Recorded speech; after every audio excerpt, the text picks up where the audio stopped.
함께 나눌 말씀은 누가복음 2장 25절부터 33절의 말씀입니다. 누가복음 2장 25절부터 33절의 말씀을 제가 읽도록 하겠습니다.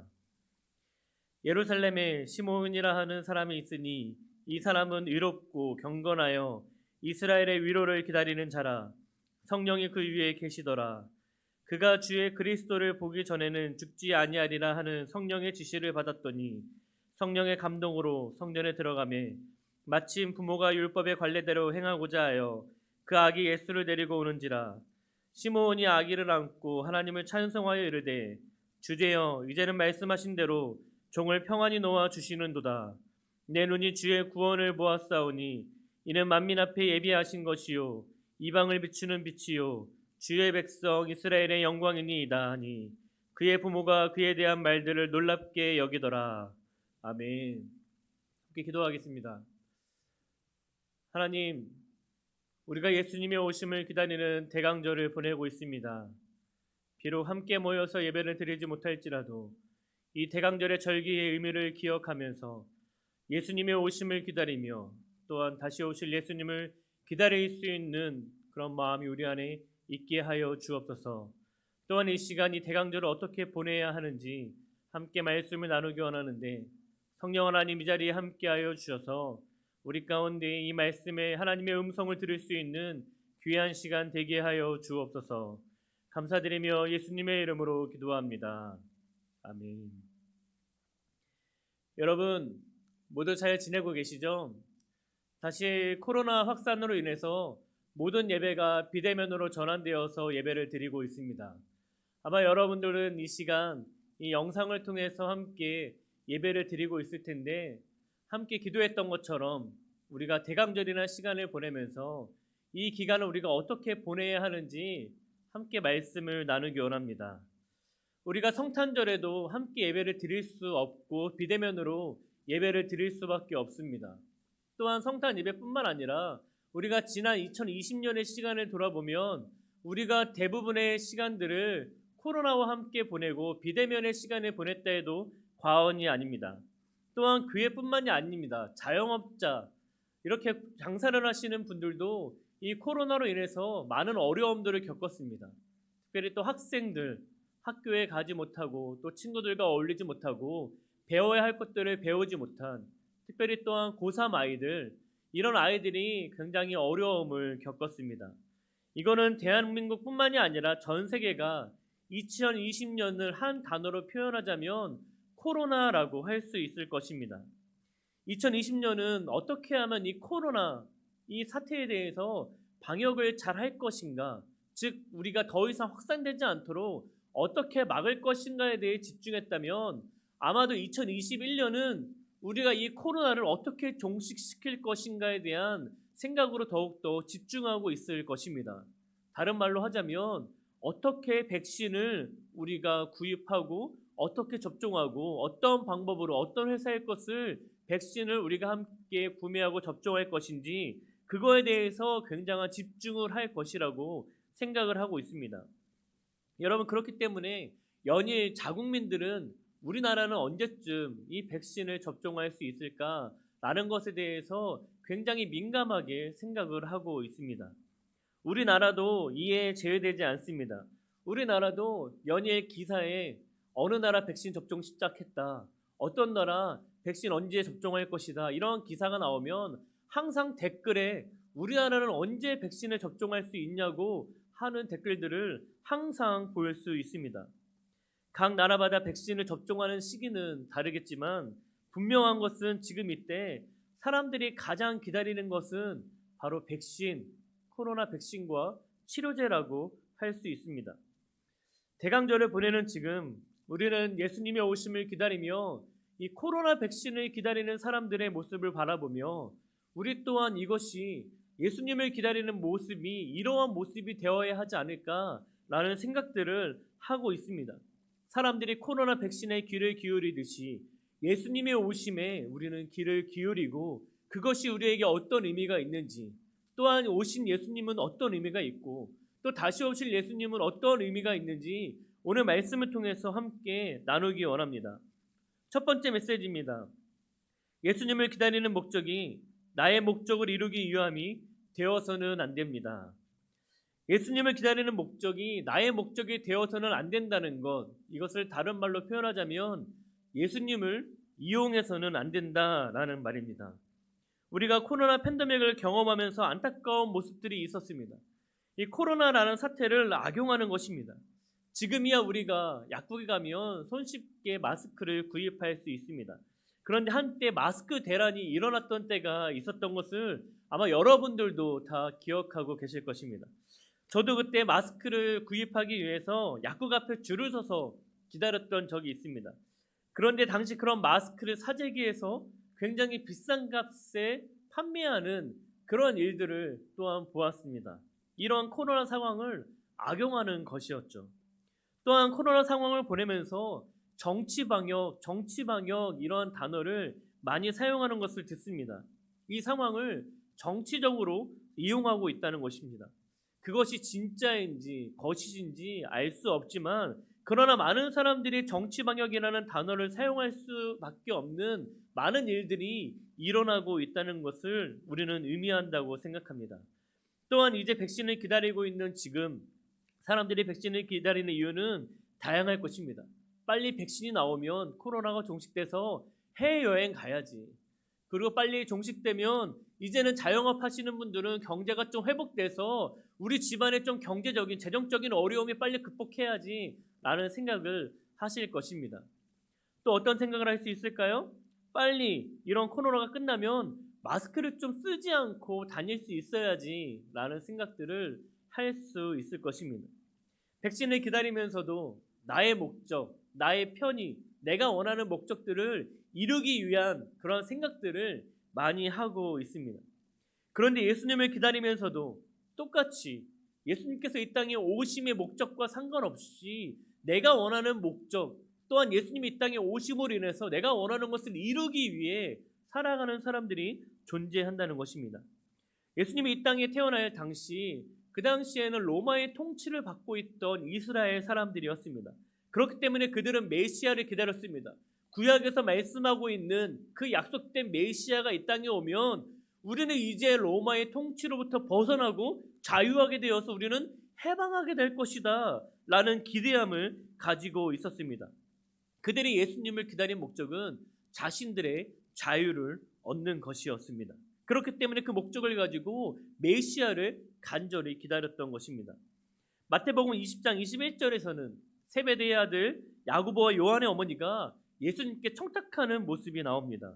예수께서 이르시되 무엇을 원하느냐? 이르되 나의 이 두 아들을 주의 나라에서 하나는 주의 우편에 하나는 주의 좌편에 앉게 명하소서. 여러분, 이게 무슨 말입니까?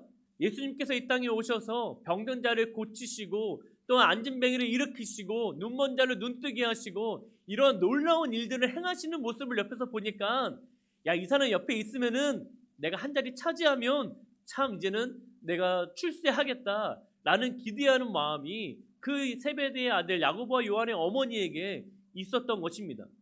여기서 말하는 주의 나라는 우리가 말하는 하나님의 나라가 아닙니다. 바로 예수님께서 이 땅의 통치를 권세를 잡고 이제는 이 땅에 다스리실 것들을 생각하면서 나의 아들 하나는 주의 우편에 하나는 주의 좌편에 앉을 수 있도록 출세할 수 있도록 나의 자녀들에게 권세를 좀 주시도록 청탁하고 있는 모습입니다. 그런데 예수님의 오심을 기다리며 우리 안에도 이러한 모습이 있지 않습니까? 예수님의 오심을 통해서 내가 무엇인가 좀 더 출세하고자 하는 마음이 있지 않습니까? 내가 예수님을 믿기 때문에 내가 뭔가 좀 더 잘 되고자 하는 마음이 혹시 우리 안에 있진 않습니까? 구해줘라는 드라마가 1탄과 2탄이 나왔는데 제가 구해줘 2탄을 굉장히 인상 깊게 여기는 장면이 하나가 있습니다. 그 구해줘 2에는 한 사기를 치는 장로님이 나옵니다. 실제 장로님이 아니고 가짜 사기를 치는 장로가 한 사람이 나오는데 그 장로가 시골 한 곳에 가서 그곳에 땅 보상금을 노리고 그 땅에 들어갑니다. 그리고 한 목사를 데리고 들어가는데 그곳에서 여러 가지 사람들에게 영향력을 끼치고 이제는 힘이 생기고 교회를 개척해서 교회를 이끌어 가는데 결국은 그의 목적은 예수님을 팔아서 이 시골 마을 사람들의 보상금을 갈취하는 것, 그것이 이 사람이 예수님을 이용하는 방법이었습니다. 그러면서 한 장면이 굉장히 기억에 남는 장면이 있는데, 이 한 장로가 십자가를 바라보면서 이렇게 말합니다. 당신 쓸만하네. 예수님을 향해서 말하는 것이죠. 예수, 당신 쓸만하네. 당신의 이름으로 얘기를 하니까 저 사람들이 돈도 바치고, 내가 예수라는 이름으로 말하니까 내가 그 뒤에서 여러 가지 조작을 하는 것도 모르고 너무나 쉽게 믿어버리는 것이죠. 예수라는 이름을 사용하면 내가 이제는 너무나 쉽게 돈을, 사기를 칠 수 있다는 것입니다. 예수님의 이름을 팔아서 자신의 욕망을 채우는 모습입니다. 저 또한 이 장면을 생각하면서 진지하게 하나님 앞에 나는 정직한가? 라는 질문을 할 수밖에 없었습니다.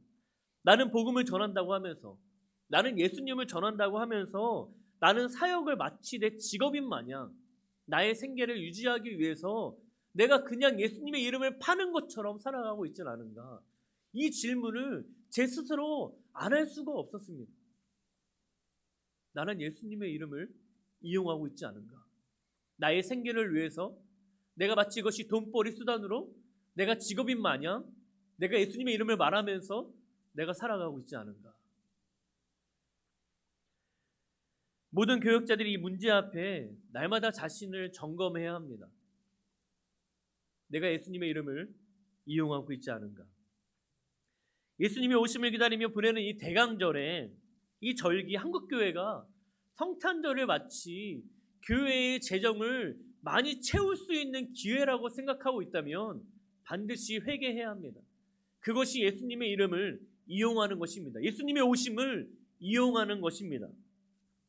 교회가 절기가, 추수감사절이, 부활절이, 성탄절이 교회에 아주 의미가 있는 절기들마다 교회에서 마치 그날은 성도님들의 헌금을 많이 내는 날, 교회의 경제적으로, 재정적으로 채워지는 날이라고 생각한다면 우리는 회개해야 합니다. 그건 예수님의 오심을 이용하는 것입니다. 예수님의 이름을 우리는 악용하고 있는 것입니다. 다시 복음 앞에라는 찬양이 있습니다. 찬양에 이러한 가사가 있습니다. 점점 이용하려 하네 내게 사랑 주었던 그 길. 하나님께서는 우리를 사랑하셔서 하나밖에 없는 독생자 예수 그리스도를 우리에게 보내주셨습니다. 그리고 우리를 구원하셨습니다. 그런데 우리는 그 예수를 이용하고 있지 않습니까? 예수 그리스도의 이름을 사용하며 내 사업장이 잘 되기만을 구하고 있지 않습니까? 예수 그리스도의 이름을 이용하면서 내가 좀 재정적으로 나아지기를 원하고 있지 않습니까? 예수님의 이름을 이용하면서 내 병이 치료되기만을 구하고 있지 않습니까? 예수님의 이름을 이용하면서 내 자녀가 좋은 대학 들어가고 좋은 직장에 취업되기만을 바라고 계시지 않습니까? 그 모든 것들 자체가 잘못된 것은 아닙니다. 그러나 예수님께서 이 땅에 오신 목적은 그것이 아니라는 것입니다. 예수님께서 병든 자를 고치신 이유는 병 고치기 위해서 오신 것이 아닙니다. 그들을 구원하시기 위해서 오신 것입니다. 예수님께서 이 땅 가운데 오신 것은 우리를 물론 예수님을 믿고 구원받으면 병이 치료될 수도 있습니다. 자녀들이 좋은 대학 들어갈 수 있습니다. 좋은 직장에 취업할 수도 있습니다. 그러나 그렇지 않을 수도 있습니다. 예수님을 이렇게 이용하는 사람들의 특징이 무엇인지 아십니까? 자신의 목적이 이루어지지 않으면 예수님을 떠나버린다는 것입니다. 내가 예수님의 이름을 사용해서 내가 기도했는데 내 사업장이 잘 되지 않는다? 예수님을 떠나버리는 것이죠. 내가 예수님을 잘 믿고 예수님의 이름을 사용하며 기도를 하는데 내가 대학에 들어가지 못했다? 예수님 떠나버리는 겁니다. 내가 좋은 직장에 취업하지 못했다? 예수님 떠나가는 것이죠. 내가 가난하게 되었다? 예수님 떠나버리는 것입니다. 이것이 바로 예수님을 이용하는 사람들의 특징인 것입니다. 여러분은 어떤 태도로 예수님의 오심을 기다리고 있습니까? 혹시 여러분은 목적을 이루기 위해서 예수님을 기다리고 혹은 예수님을 믿고 계시지는 않습니까? 우리는 예수님을 기다리며 나의 목적을 이루는 것이 아니라 나의 목적을 이루려고 하는 그 모든 태도를 이 시간 버려야 하는 것입니다. 오늘 두 번째 메시지는 이것입니다. 예수님께서 이 땅에 오신 이유는 우리를 구원하시기 위해서입니다. 이 사실을 잘 알았던 사람이 바로 오늘 본문에 나오는 시므온이라는 사람입니다. 오늘 본문에서 시므온을 이렇게 표현하고 있습니다. 25절의 말씀입니다. 예루살렘에 시므온이라는 사람이 있으니 이 사람은 의롭고 경건하여 이스라엘의 위로를 기다리는 자라. 성령이 그 위에 계시더라. 아멘. 시므온을 이렇게 표현하고 있습니다.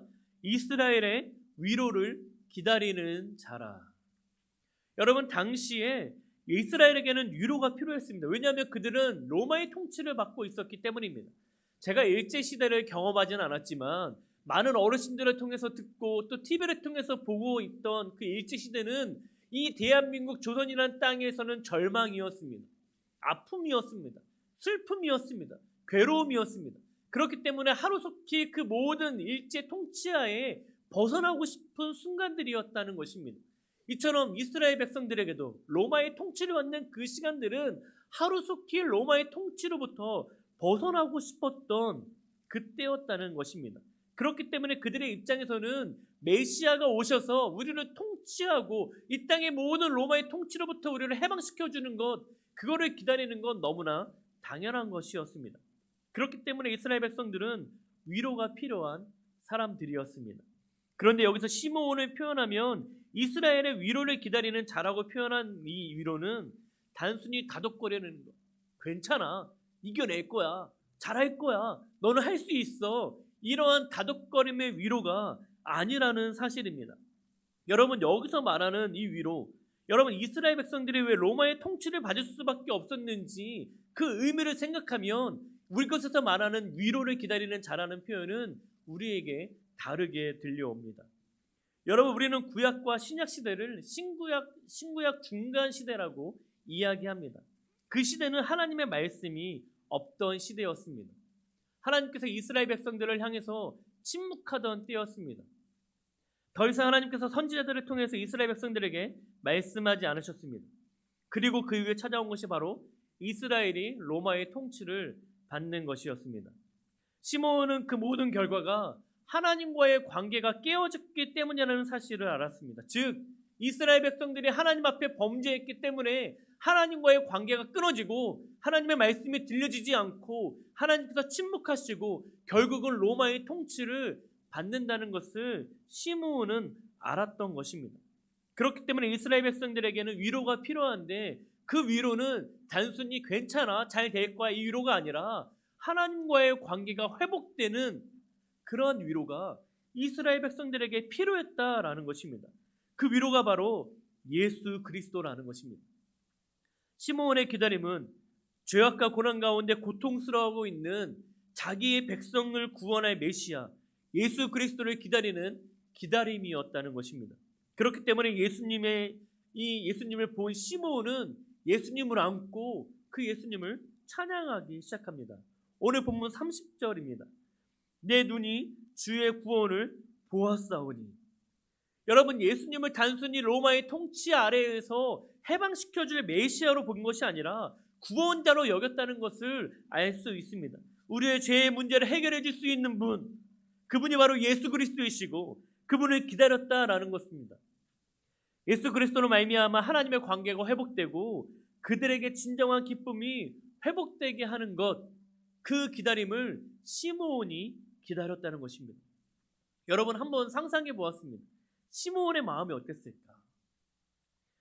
높은 뜻 푸른교회에 계시는 이주영 목사님께서 구약시대의 이 제사를 이야기하면서 많은 사람들이 구약시대를 생각하면서 구약시대의 제사가 낭만적이라고 생각하는 경향이 있다라는 말씀을 하신 것을 들은 적이 있습니다.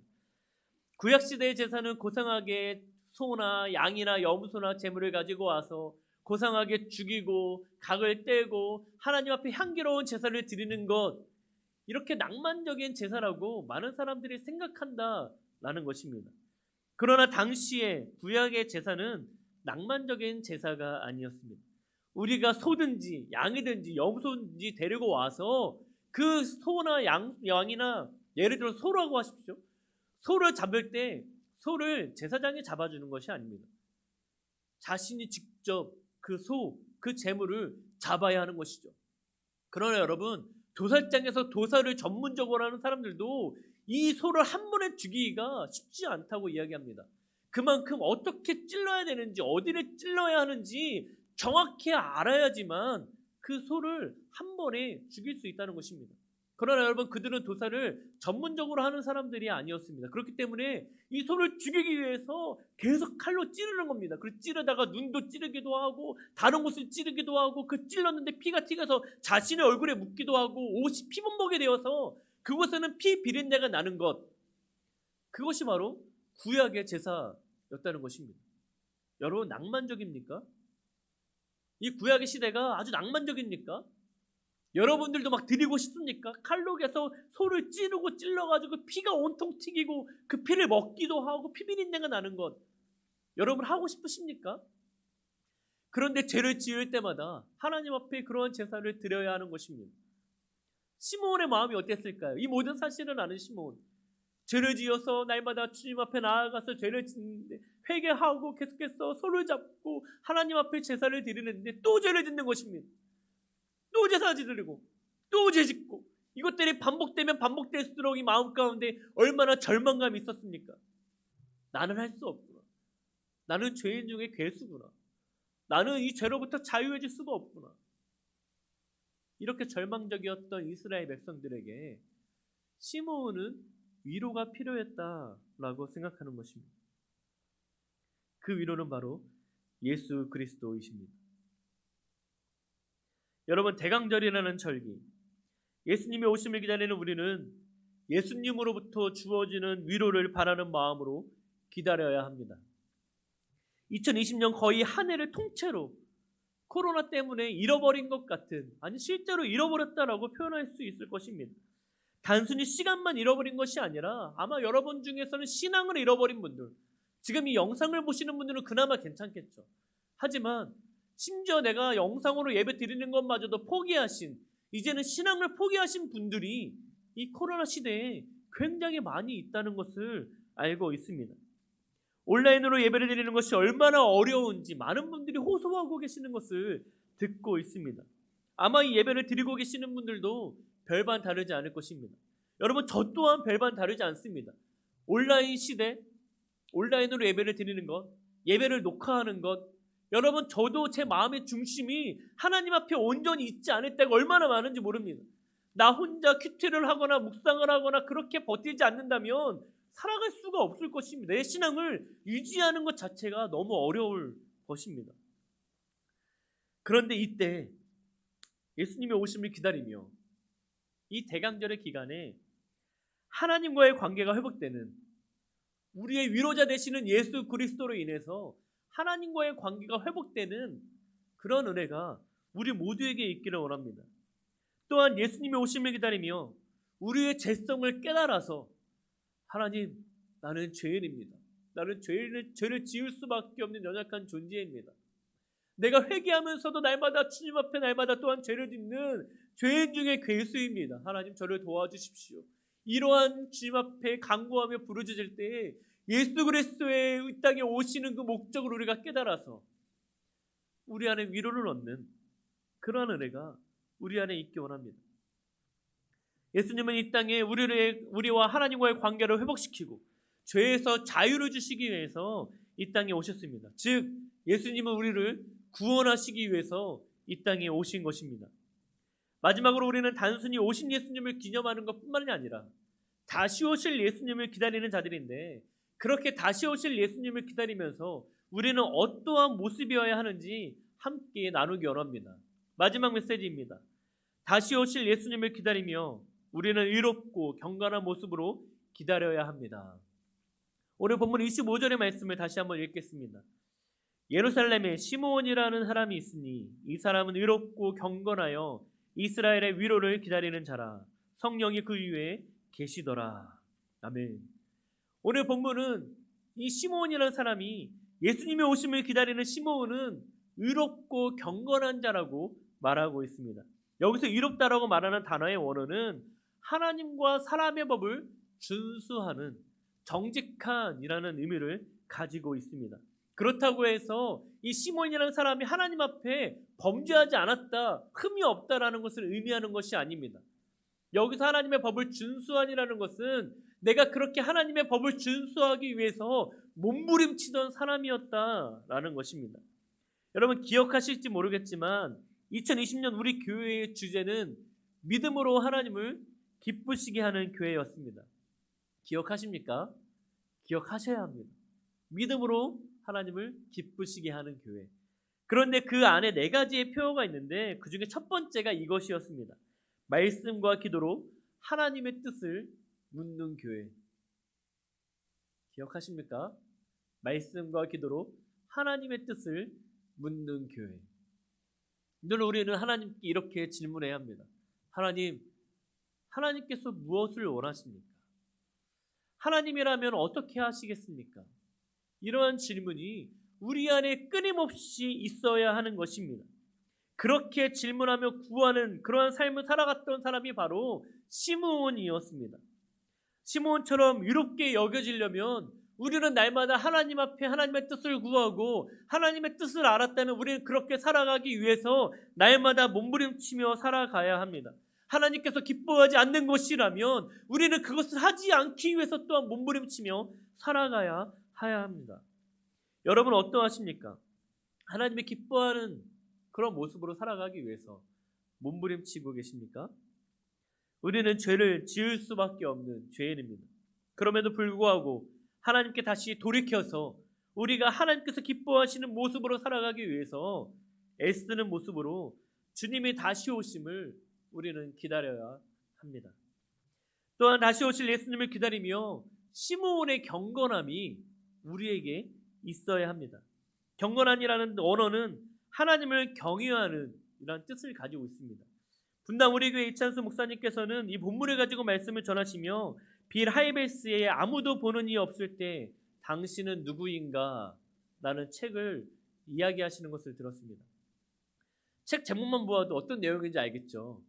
아무도 보는 이 없을 때 당신은 누구인가? 굉장히 직설적이며 굉장히 우리의 약점을 찌르는 듯한 책 제목이라고 생각합니다. 또 동시에 한 가지 책이 더 생각이 났습니다. 저는 내 마음 그리스도의 집이라는 책입니다. 이 책에서 주인공은 자신의 일터를 예수님께 보여드립니다. 주님, 저의 일터를 보십시오. 저의 일터가 이렇습니다. 또한 우리 부엌은 이렇습니다. 우리의 거실은 이렇습니다. 내가 취미생활하는 것은 이렇습니다. 나의 모습은 이렇습니다. 라고 예수님께 자신 있게 자신의 삶을 오픈합니다. 그러나 오픈하지 못하는 곳이 한 군데 있었습니다. 그것이 바로 안방이었습니다. 안방은 자신의 비밀스러운 공간이었습니다. 아무도 자신의 안방에 들어올 수가 없습니다. 나만 아는 비밀이 있는 곳, 아무도 보지 않을 때 내가 나의 마음대로 행할 수 있는 곳, 그곳이 바로 안방인데 그 안방을 예수님께 보여드릴 수가 없는 것입니다. 여러분은 예수님께 안방을 보여드릴 수 있습니까? 이 안방은 우리의 집 안방이 아니라 우리 마음의 안방, 아무도 없는 나만 아는 그 비밀의 공간, 그 공간으로 예수님을 초대하실 수 있으시겠습니까? 이찬성 목사님께서는 교회에서, 직장에서, 가정에서 보는 그 모습이 여러분의 모습이 아니라고 이야기합니다. 우리의 진짜 모습은 아무도 없을 때 그 모습이 우리의 진짜 모습입니다. 하나님의 경외함에 대한 말씀을 나누면 저는 항상 요셉에 대한 말씀을 나눕니다. 우리가 잘 알고 있듯이 보디발의 아내, 이 장군의 아내가 요셉을 유혹합니다. 나와 동침하자. 나와 잠자리를 함께 하자. 사실 그곳에는 요셉과 보디발 장군의 아내 단 둘밖에 없었습니다. 여러분 보디발 아내의 장군의 아내라고 하면은 굉장히 권력이 있는 것이죠. 여러분 요셉은 당시에 노예로 왔던 사람입니다. 그렇기 때문에 그냥 눈 한번 딱 감고 이 보디발 장군의 아내와 동침하고 그랬으면 아마 보디발 장군의 아내가 더욱더 요셉을 이뻐하고 더욱더 높여주고 더욱더 많은 권한을 요셉에게 주었을 것입니다. 더 편안한 삶을 살아갔겠죠. 또한 노예로 내가 왔기 때문에 이 권세자들, 나의 주인인 이 보디발 장군의 아내가 나에게 그렇게 하자고 하면 나는 그냥 그렇게 해야만 하는, 복종해야 하는 사람이 바로 노예 요셉이었습니다. 그럼에도 불구하고 요셉은 보디발 장군의 아내의 그 유혹을 뿌리칩니다. 창세기 39장 8절과 9절을 이렇게 말하고 있습니다. 요셉이 거절하며 자기 주인의 아내에게 이르되 내 주인이 집안의 모든 수요를 간섭하지 아니하고 다 내 손에 위탁하였으니 이 집에는 나보다 큰 이가 없으며 주인이 아무것도 내게 금하지 아니하였어도 금한 것은 당신뿐이니 당신은 그의 아내임이라. 그런즉 내가 어찌 이 큰 악을 행하여 하나님께 죄를 지으리이까. 요셉은 그곳에 하나님이 계셨던 것을 알았던 사람입니다. 그곳에 아무도 없었다라고 성경은 말하고 있지만 요셉은 그곳에 하나님이 함께 계심을, 자신을 지켜보고 계셨음을 요셉은 알고 있었습니다. 그렇기 때문에 나를 지켜보고 계시는 그 하나님 앞에서 내가 범죄할 수 없었다고 고백하는 것입니다. 여러분의 삶은 어떠하십니까?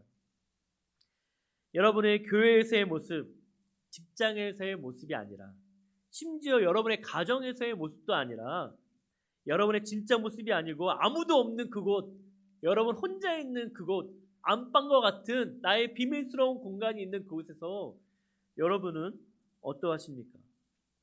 하나님을 경외하며 살아가고 계십니까?